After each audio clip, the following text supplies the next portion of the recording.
I would see movies that showed the disciples kind of looking like this. Then I started studying Jewish culture. And what I found out is that young boys would start going to school. You would graduate and basically be in manhood at 13. And then at that point, you started an apprenticeship for whatever job you were going to have for life. Some of them around 14, 15 years of age would go into the house of study.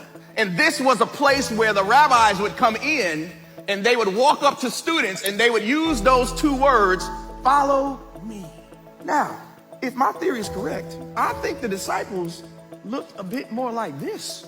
I think they were teenagers who were probably in some type of apprenticeship when he called them. There's some Bible that I think backs this up. Number one, in the Gospels, Jesus is constantly referring to them as his children or as his little ones. Typically in Jewish culture, at the age of 18, young men would take a wife. Well, we know from the Bible, it only tells us about one person having a wife, being Peter, whose mother-in-law was healed at some point. So it's possible none of the others had wives because they weren't even 18 yet. There was Capernaum, where all the disciples decided to go with Jesus there, and there was a tax that had to be paid by adult men. And Jesus tells Peter, go down to the river, grab a fish, open its mouth, and take the money out of the fish's mouth and pay the taxes for me and you. But what about everybody else? Maybe they didn't need to pay the tax because they weren't of age to pay it.